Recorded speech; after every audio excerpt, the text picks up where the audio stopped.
Hi everybody and welcome to Exotics Anonymous. Today we'll be taking a look at this 2023 Audi Q5 S-Line. Normally I'd be uploading something a little more exotic car related, but I have found myself living with this car for the past 2 weeks and I thought I'd give my thoughts on it and kind of who this car is for. First, some of the basics about the car. This is the Q5, not the SQ5, so it's got the 4-cylinder engine making about 240 horsepower, whereas you'll find about 350 in the SQ5, which I've driven as well, and I'll give my thoughts later in the video on how it compares. Overall, this is definitely a smaller SUV. It's got some space, as you can see in the back here. Not too bad, but probably not an ideal big family car. Not if your kids are over 6 years old, I would say. But it's good for driving yourself if you want to just get around a little bit and have a comfortable car to roll around in. So yeah, that's the outside of the car. I'm gonna walk around. As you can see, I've been driving it a bit. It's a little dirty, but now we'll hop inside and start taking a look at the interior.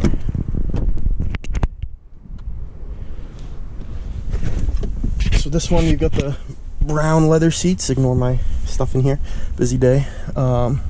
Big panoramic sunroof, which is nice. I will say I do like that. Interior is nice. You get the digital screen. Let me turn the car on so you can start to see everything. The Audi virtual cockpit is very nice in this car. Give it a little sound. Doesn't make much. Not too much there. But it is spacious for the driver. I will say you get plenty of room in here in the front 2 seats. The back is pretty good too, but you lose a good amount in the trunk space, which I'll go give you a quick look at now. Does have the upgraded Bang & Olufsen sound system, which is nice. And here you can see the trunk. You've got this thing, which I don't know, it came kind of broken. I guess you can pull it out a little bit. Not too bad. If you fold the seats down, you'd have a good amount of space, but otherwise I would say this is probably smaller than a lot of sedan trunks in this setup, but good enough for small chores or errands or whatever you're up to. And you do have the nice lock and close tailgate buttons here, so that is good. This car does not have a heads-up display. I know it's optional in the SQ5, so I'm assuming you could probably get it in the Prestige version of this car. The Apple CarPlay is nice and everything that it has on here, and all that. And yeah, otherwise no complaints. Let's go get it out on the road and see how it drives.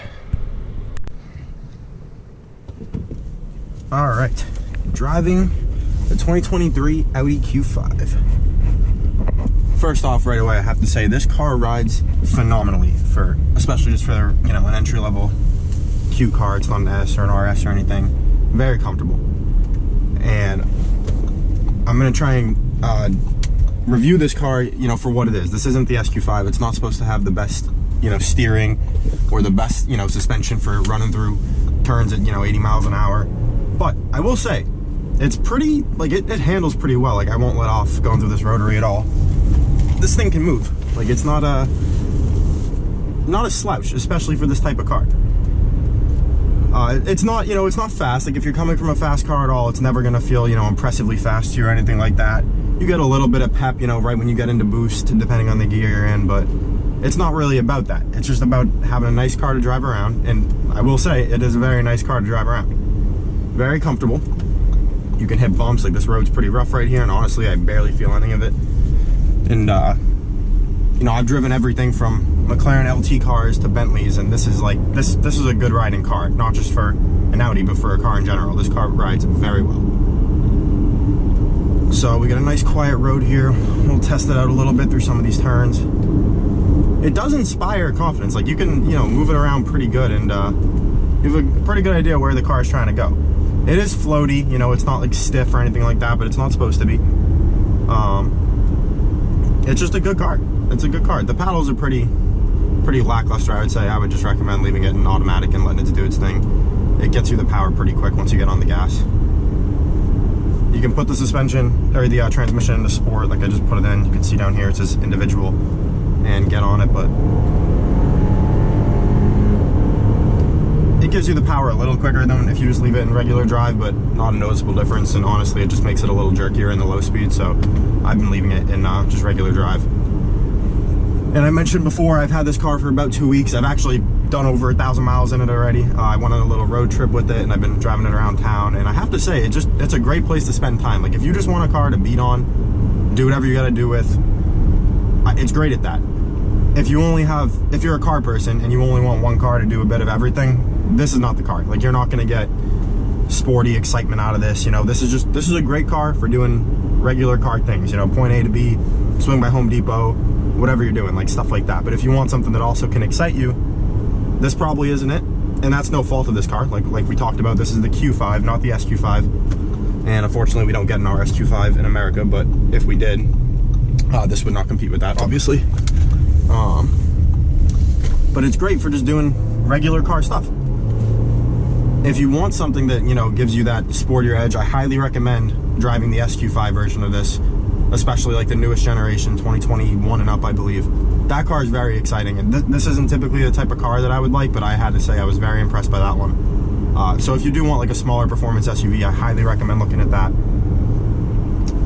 Some comparable cars we can compare this to that it competes with, Mercedes GLC and the BMW X3. I would say out of the three, this is probably my favorite. I've driven all three of them. I didn't love the X3. The X3M is a great car, but the regular X3 is not. I much prefer this.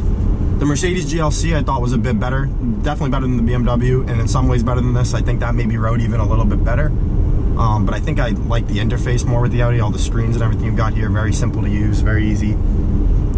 But you know, I think if it comes down to that, if you prefer Mercedes, go for the GLC. If you prefer Audi, go for this. I tend to like Audis better. They're more my bread and butter. I think I've driven literally every model they make at this point, and they're always just great cars all around. So we'll give it a little more gas here,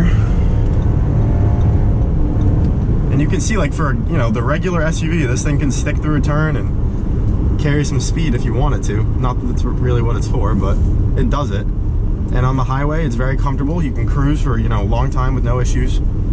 Gets great gas around town, usually 22, 23 if you're just, you know, creeping around the city. The highway, you can make it get almost 30 if you're just, you know, going 65 the whole time without accelerating or anything. So yeah, we'll spin around, go up and down this road a couple more times. My preferred way to drive this car, I've had it in dynamic for the handling. We've got a little Challenger here that might want to go. Dynamic for the handling and comfort for the suspension. And I think that's probably the best setup for this car. It keeps it riding nice, but the steering is just so light on its own that I felt like I had to have it in sport. Otherwise, I, you know, was just getting a little frustrated with how it felt. So yeah, that I would recommend it like that for sure. If you are gonna buy one of these, I would say definitely get the Bang & Olufsen speakers, get the panoramic sunroof, get the Apple CarPlay, the cooled seats. Cooled seats have been my favorite thing in this car. They work very well. Highly recommend those. And if they have a heads-up display, I would say get the heads-up display, because otherwise I feel like, I don't know, it's a pretty big dashboard to not have one, and I feel like I'm always looking at this hump and I'm expecting to see all my speed and information right there, but it's not there, and that's making me feel a little funny. So definitely, but if you've never had a heads-up display before, you might not even notice that. It's just something that I would like to have in this car. Well, other than that, like, I think this will cost you less money to own than the Mercedes or the BMW. I think it'll be a little cheaper to maintain and on the long run.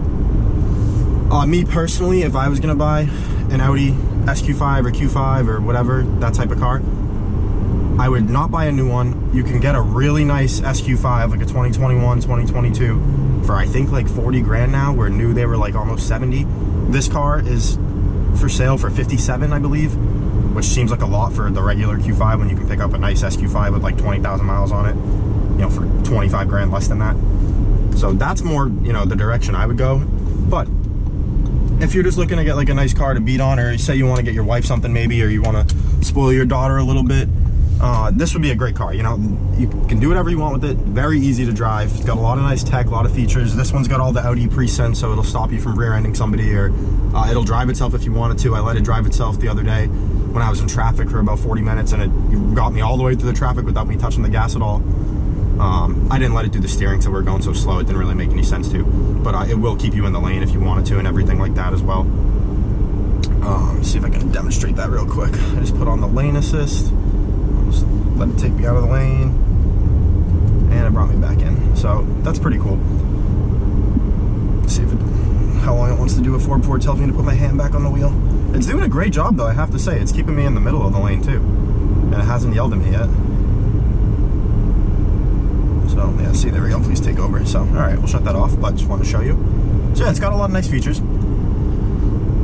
So overall, I mean, I'm not exactly sure what a used one of these goes for. Almost 60 grand seems like a lot for this to me. But if you do want to just get something, or if you're gonna lease one, maybe, I'm sure the lease payments are pretty good on these. You get it, don't worry about the service, the maintenance, or anything like that. It's not a bad car. I mean, it's a great car just to do whatever you got to do with it, you know? Like I said, not your SQ5 replacement. Like if you want something sporty, definitely look elsewhere like that, or an X3M or a GLC 63. Don't get the 43. We don't need any fake AMGs in here. And yeah, it's definitely, if you haven't driven an SQ8 and you're into the sporty SUVs, I would highly recommend trying an SQ8. I think it's honestly better to drive than an RSQ8. It just feels more, I don't know, it didn't feel faster, but it felt more exciting in a way, and it sounded better too, which was strange. So I would recommend trying all of them. Audi makes, you know, great performance SUVs. If you want something that's just like raucous, sporty, X3M, rides really stiff, but it is really fast and it's fun.